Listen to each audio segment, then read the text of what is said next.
Hello again, everybody, and welcome back to a character concept Let's Play episode featuring Araelas, the Druid Archer. It's like we're getting some weather here today, huh? True storms with Minty's lightning is actually quite dramatic, I think. Keep our eye out for some lightning strikes. In one of my previous playtests of this episode, I actually got struck by lightning on my way into the tower in the back there, and hurt pretty bad, gotta say. So let's see. Let's do a quick recap of what happened last episode. Last episode we cleared out an ancient evil stirring from its slumber for the Spriggan over here in Northwind Mine and Northwind Summit. And sort of a big introductory reveal for Araelas. That episode was that he is not Dragonborn. He could not read the word wall. There were going to be no dragons, at least for a little while. And we probably won't be doing the main quest, so we can kind of focus on Araelas' story and Araelas' character without being sort of railroaded by the main quest, which tends to take things over once it kicks in. And I'm doing all this via the Skyrim Unbound mod, which is an amazing alternate start mod that I highly recommend. Playing a non-Dragonborn character, while it seems like it might be restrictive, is actually incredibly liberating. Once you don't have the responsibilities of being the Dragonborn, you're less obligated to follow the main quest, and you can just be a bounty hunter or a druid or a merchant. It really opens up the game for a lot more new avenues of roleplay and gameplay in general. Also, I do have the ability of turning dragon spawns back on later on, which I might do to kind of give Araelas a sort of ultimate hunting challenge and open up the dragon bone smithing options there. But now, we've actually taken a bounty from Anuriel at Mistvale Keep in Riften for a bandit leader here in the Rift Watchtower. Now, anybody who's keeping up with Trailiant's content on the Character Crusade Discord, which is amazing content, I highly recommend it, you might find this place familiar. I know I got a twinge of sadness going through this in my playtesting.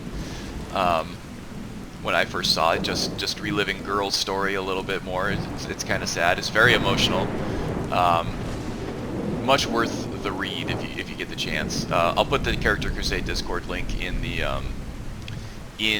description of this video, and just because I don't want to link directly to their content without their permission.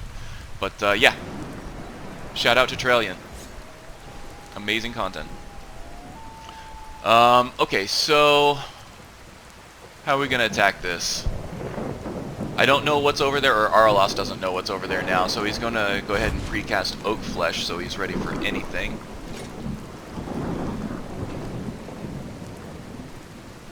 Let's stay low and slow over here, try to use the cover of the trees, as well as the cover of the storm, to try to stay hidden. Okay, it looks like there's somebody standing guard at the door there, leaning against the door with his arms crossed. So let's go very slowly across here, trying to stay hidden. This weather is nasty, but in this case it's a bit of a blessing because that guy had a direct line of sight on us.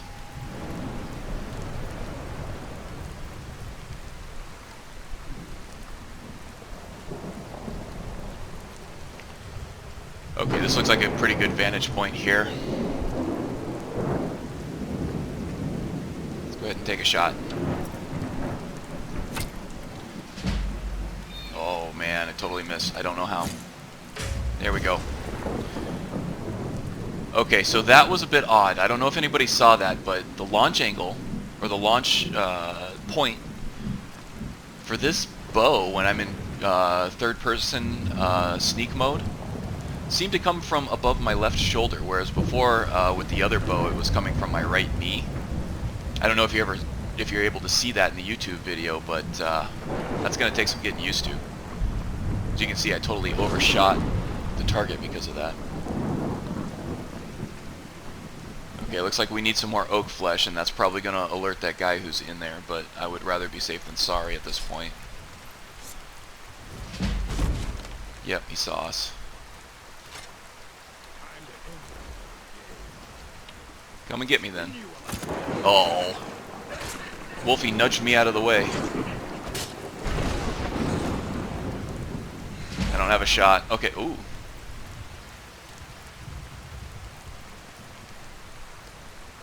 That was pretty badass. Okay. Well done, furry friend. Take the opportunity to loot this guy just so we can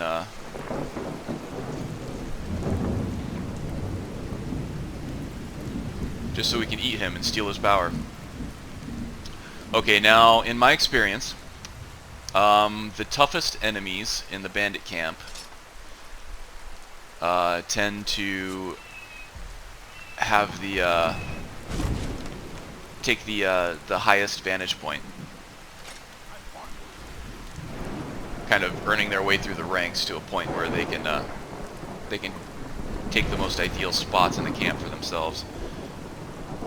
So this guy's probably pretty tough. Let's go ahead and use some of our potent spider venom here. Oh geez, okay. Almost took our head off there. Still got our poison though.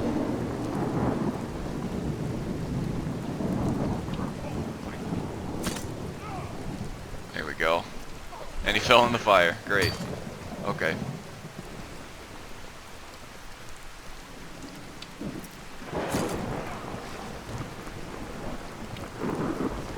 Injured his leg there.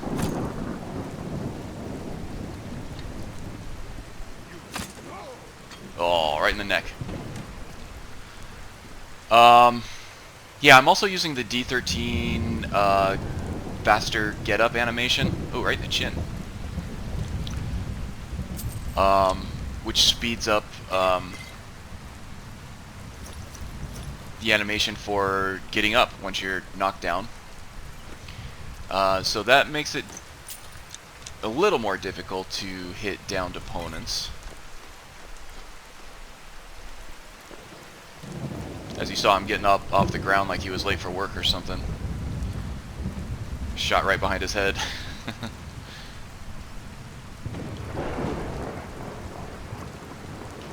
Take the egg, that does not violate the green pact. Take the beef, sure. Alright, what else do we have up here? So we made some pretty decent use of oh wow, it looks like some lightning or something struck up here because all the stuff that was on the table is now off of it. That's pretty valuable. I wonder what Hellfire does. I'll have to look at it. Not that Araelas is interested in using an Orcish Warhammer at all, but I am interested to see what Hellfire does. I'm running the Summer Mist enchantments, an Ice Ions enchantment overhaul, so he has some interesting stuff in that package. What is this here? This is an interesting looking bow. Looks valuable too. Orsimer Chieftain Bow. Alright, this looks like it might be another one of those gifts from Nirn that we talked about. It's not enchanted, but it does look quite strong.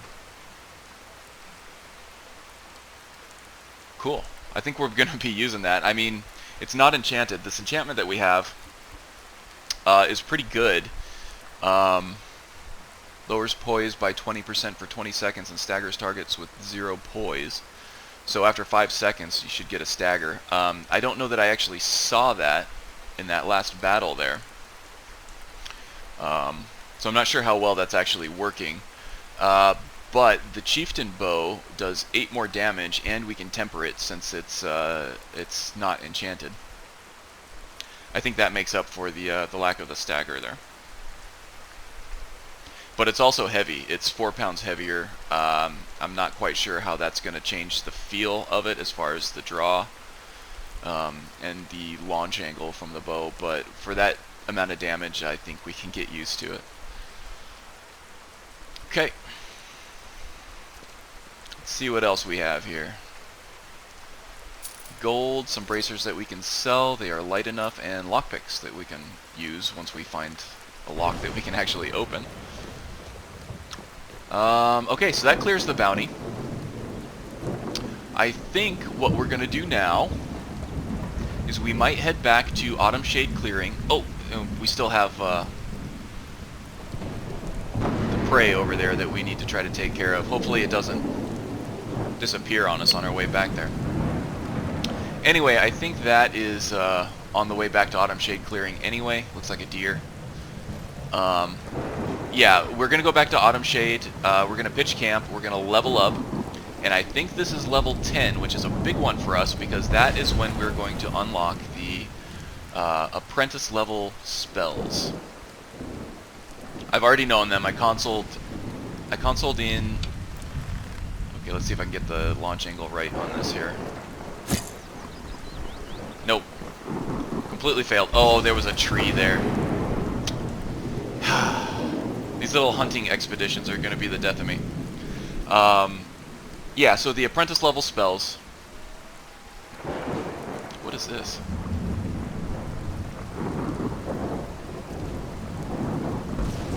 Is this the skooma den from Dawnguard? Yeah, Redwater Den.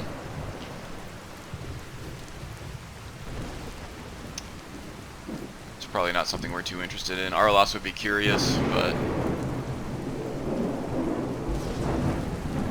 definitely he would sense a darkness from there, I think. Excuse me, Wolfie.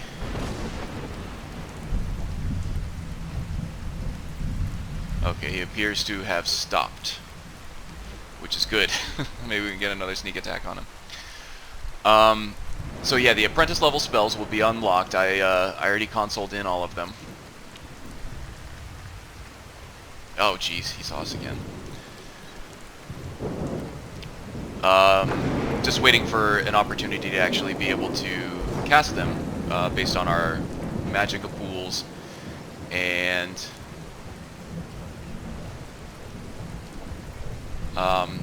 our alteration skill and restoration skill. Oh boy. Well, at least he's leading us in the right direction. Was that a skeever? I think our companion can take care of that.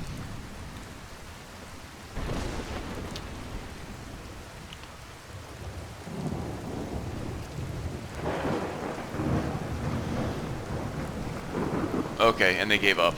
That's good, because I was about ready to give up myself. I wonder, though, if killing these things after they're done being highlighted... Oh, and of course, now I just do a perfect long-range shot. I wonder if they actually still provide all the extra loot.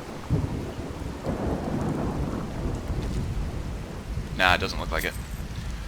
Well, that was a pretty good experiment, nonetheless. What time do we have? Yeah, we have time to skin this thing. Let's go ahead and do it.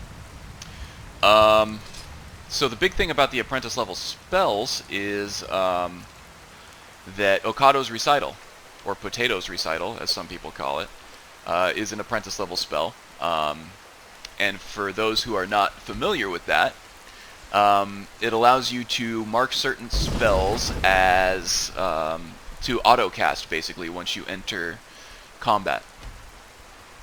So what we can do with that is hook up stone flesh, which is better than oak flesh, to Okado's Recital, so that will be cast automatically now whenever we enter combat. And I think we might have access to some restoration skills like tree rings, which is another great one to cast automatically at the beginning of combat. And that will actually really escalate our restoration and alteration skill gains. Are we going the right way? No, we passed it actually. It's back here. So yeah, I'm excited for that. We've been doing the archery thing and the sneak thing quite a bit, but this character is not just an archer, it is a druid archer. And we've been kind of passing on the druid part of that stuff for a while. So let's go ahead and set up camp. We got a little bit of shelter here. So let's make use of that, huh? Resources.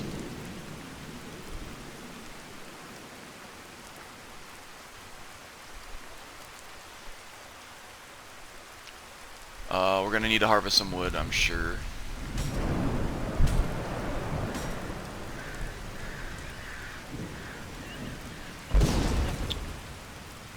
Build the campfire.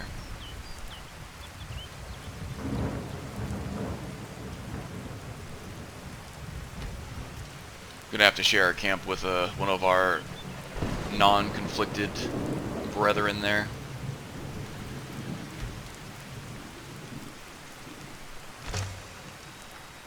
Oh, there's a perfect amount of deadwood too. I didn't realize I had some already, but we're gonna need 6 to turn this into a roaring fire anyway. There we are. Go ahead and set out our cooking pot.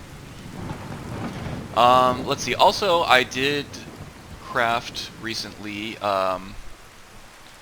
the hunter's bedroll, so we can get rid of the rough bedding. This is a little more sealed. It allows us to sleep under the stars. Probably not a good idea while it's raining, but it's a little more sealed from the elements, so it keeps us a little warmer and keeps the moisture and creepy crawlies and foliage and stuff out of our bedding. It's a little more complicated to use. It's not really hooked up to campfire, really, but you kind of got to drop it on the ground. You sneak and activate it while you're in sneak, much like the hunter's cache that we still have over here somewhere. I think it's right here. Yeah. So it works the same way. And if it wasn't covered in plant life here, you would see that it looks more like a traditional bedroll. Hello, mistress. So let's go ahead and cook up the meat that we have.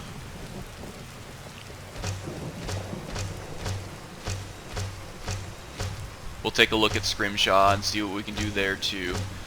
Speaking of Scrimshaw,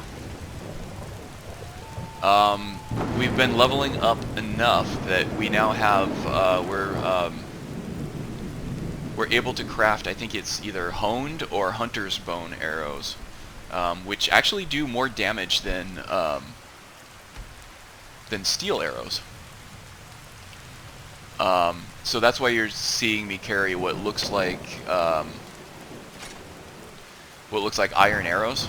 Those are actually bone arrows that are more deadly than the steel arrows that we've been using. We just don't have access to as many of them. Where's Scrimshaw? There we go.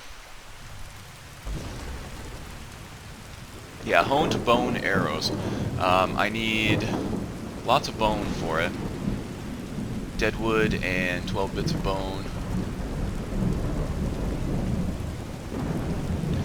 Let's see, we have the Amulet of Kinnereth, which enhances our stamina, which is really useful. Movement speed would be nice too, though. Don't really use tracking or foraging too much. I really don't think the low light vision is going to work with the EMB that I'm running. Somebody in the last episode, I think it was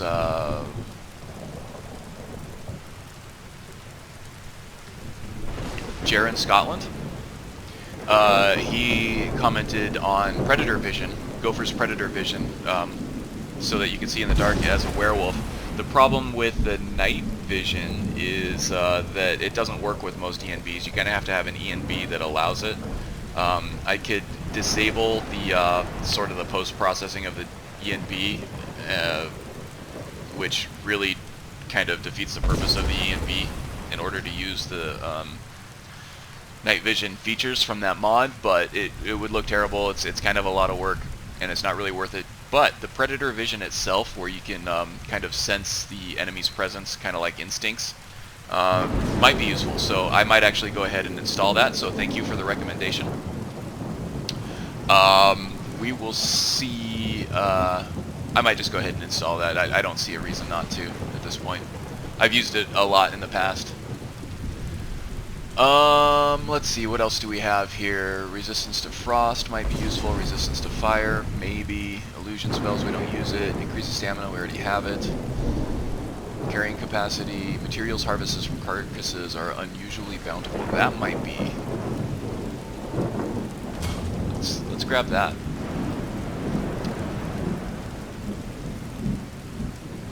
I don't know what a polished fox eye does, but it might unlock something else for us.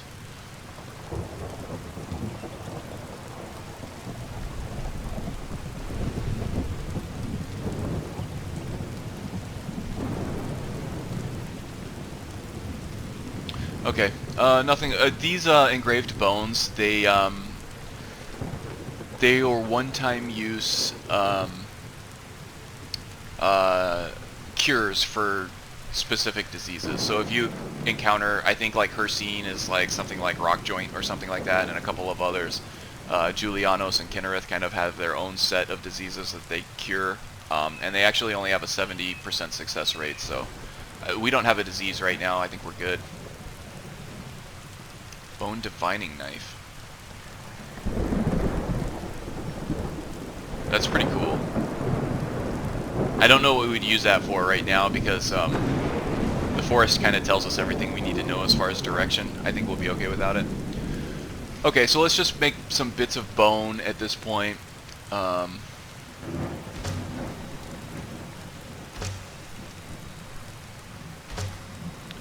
Which might enable us soon. We need some dead wood. We can make some more bone arrows. And then we'll get to the meaty part of actually leveling up here.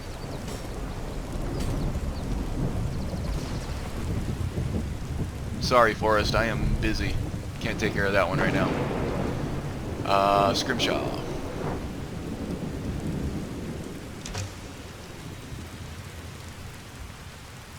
A lot of dead wood left. Okay. So let's see if we have any camping skills that we can increase here. Once we get to instincts, that's kind of our main goal, I think. 44%, and then we can increase our instinct range and usability, which is important for this character, as we've seen. Let's go ahead and take a seat and see what perks we got. Okay, let's see if I can keep count on what we're at here. So we had 3 levels in stamina. We're doing a 1 to 1 to 3 ratio between magicka, health, and stamina. We leveled up in stamina 3 times, which would bring us to level 4. Then health, level 5, magicka, level 6. And then stamina level 7, stamina level 8, stamina level 9, so we should be on health right now for level 10. Okay, now last level up I actually did take alteration in preparation for the level 10 unlock of the apprentice level skills. Spells. I don't know if we'll need another one of that. Restoration is definitely a possibility here. 35% less magicka will really open up some things that we can do there. In fact, that might be my choice. Merrick smithing. I do have some refined moonstone that I can turn into elven arrows, which would give us a nice damage boost. So that's a definite possibility. Arcane Blacksmith would allow us to improve enchanted equipment as we find it, which would also be good. Although the new bow that we have is not enchanted, we wouldn't get, nor is any of our armor. We wouldn't get any immediate use out of that. Level 40, we are looking forward to Crippling Shot on this one, which is very important. We're about halfway to level 11, though. We might be able to take that next time. I think level 10 is really defined by the magic spells unlock. Light armor would always be good. That one's still kind of leveling up until we can get the next... Oh no, we could... 40% is definitely good as far as armor rating there. Sneak, I think it's doing its job for now, so we don't need to concentrate too much in that. So yeah, I think restoration is probably our big one.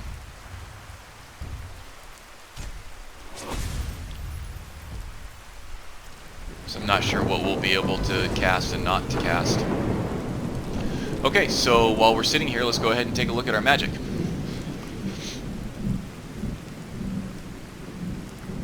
Okay, so let's go ahead and sort this by level. So drop zone might be useful. We'll go ahead and hotkey that, or not hotkey that, but favorite it, in case we find ourselves at the top of a cliff and want to take a shortcut. Mage Light, for this character, I think is more useful than Candlelight. So what I'm going to do is favorite that, and undo Candlelight. Okado's Recital, definitely we are going to use that, but we don't need to favorite it because we're only going to set it and forget it. Perilous Path, it staggers enemies coming toward you, which is very important. That would be a good one to cast at the beginning of a battle, I think, especially in like a choke point, like the door at the Watchtower. It was kind of a choke point. It would be nice to have cast this there. Raise Wall, it's a concentration spell, which I think limits its usefulness because we are bow users exclusively. So we need both hands for our bow, which means we can't be casting this at the same time to create a choke point. But I'm going to go ahead and favorite it anyway, just because I want to play with it. I haven't played with it a whole lot before in the past. Reynos' fins, you swim 100% faster. We'll go ahead and favorite that because sometimes our hunting escapades take us across a giant lake like Lake Honrick, and having some extra swim speed would definitely have been useful there. Stoneflesh, I'm going to go ahead and, even though I'm going to go ahead and favorite that because it might wear off from Okado's Recital and we might need to recast it. So I'll favorite that. It costs 107, so that's right at the tip of our what we're capable of. And Wither is also a good one that slows movement speed in an increasing stacking level for 22 seconds. So that's really useful, trying to keep our evasiveness up. Let's see, what else can we get rid of here? Oak Flesh we can get rid of, we're not going to need anymore. Equilibrium still might be useful, we haven't used it yet. That just converts health to magicka in a pinch. And Long Stride, also helpful in those long hunting escapades.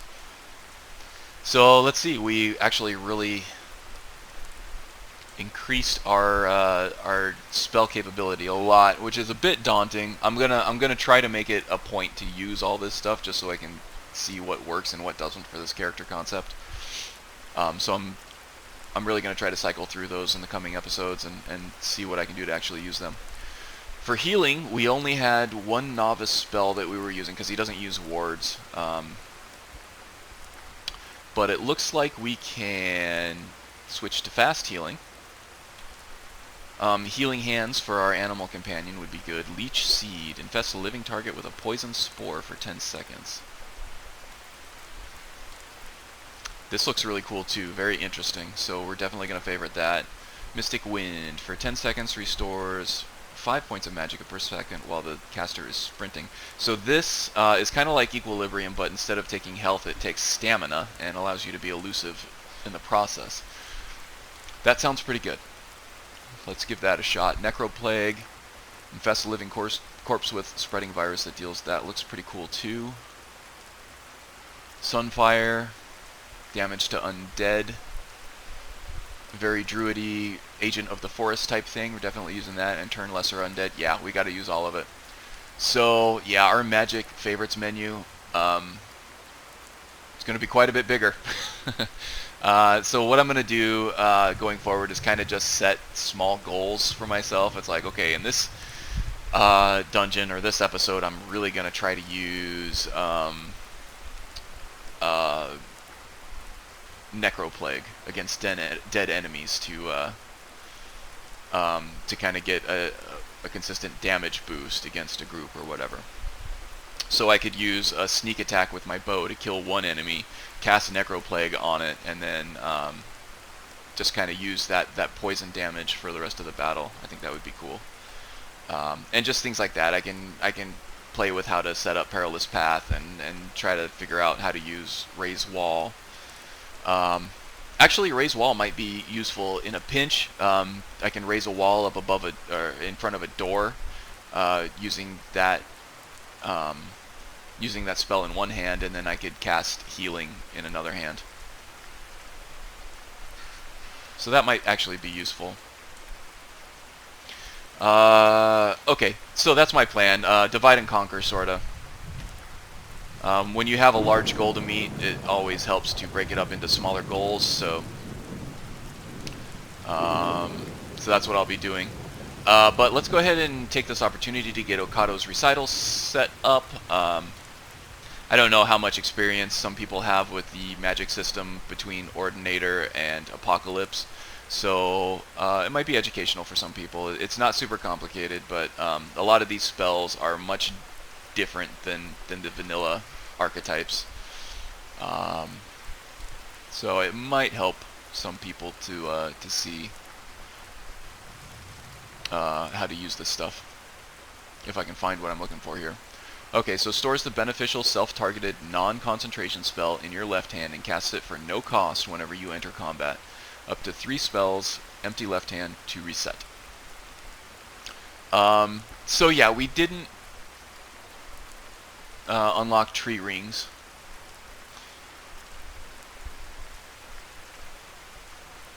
But I wonder what else that we have here that we could use. I think Mystic Wind might be kind of fun to try that. So 10 seconds after we enter combat, if we sprint, it will actually recharge our Magicka. That might actually be helpful, huh? Okay, so first things first though, let's go ahead and get Stone Flesh in our left hand. Make sure we can actually cast it. We can, because Okado's Recital can be a little cheaty in that you don't have to actually be able to cast the spell in your left hand to set it up.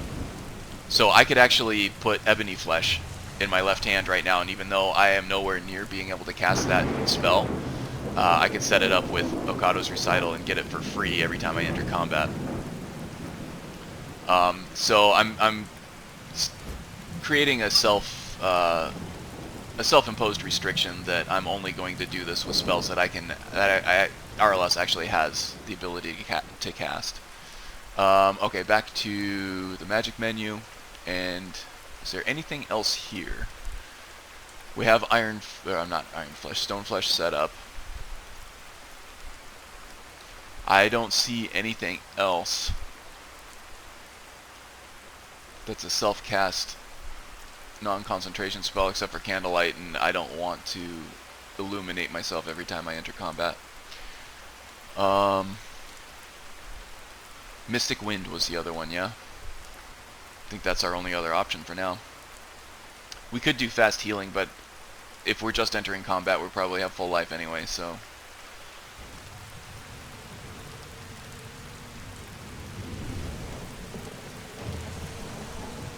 Okay, there we go. That should make us stronger. Should get a nice little armor boost from Stone Flesh over Oak Flesh, and now we don't even have to think about casting it anymore. Which also is nice because it won't alert enemies. But we'll get a sneak attack, and then as soon as we're detected, it'll pop. So we won't have to worry about alerting enemies by trying to get prepared for a battle and casting Oak Flesh. I do just want to see really quick how much armor Stone Flesh is giving us. An extra 60 points, which is huge for us right now, as opposed to 40 points. So a 20-point increase which is significant when you're dealing with an 86 base armor rating. So yeah, that should help us stay alive a little bit. If we were able to cast tree rings at this point, I might go ahead and set it up to master, but I think we'll wait a couple episodes to see how well this works out before increasing the difficulty on this. But I would like to go up to master very soon, if I can help it. Okay, well, I think this marks the end of another episode. Let's go ahead and talk about what's next. So we just did a bounty. I'm going to have to go turn that back in, and we should get a nice little monetary reward for it with the Bounty Gold SSE mod that I'm running. So it should be another 600 and, well, probably closer to 700 now that we've leveled up. Yeah, we'll get a nice little monetary reward for it. We'll go ahead and we'll smith up our bow. In fact, I had an orichalcum ingot ready to go for once I unlocked the arcane smithing perk for our last bow. So that's cool. I have one ready to go. I'm not sure how much that's going to increase our damage on this bow, but that really should help our damage output quite a bit. So yeah, I'll craft that up. I'll buy all the crafting supplies that I can, create as many arrows as I can, and do as much leather working as I can to increase that skill. And then we will head back to Autumnshade and see what the Spriggan has next for us. I'm kind of excited about this next one, honestly. It's a cool quest that many may have already seen, but it's one of my favorite miscellaneous quests, actually. Looking forward to that and telling that story and accompanying Araelas on that journey and seeing how he reacts to all of that. So yeah, I think that's it. I'll cut it here. So as always, thanks for watching and take it easy. I'll see you next time.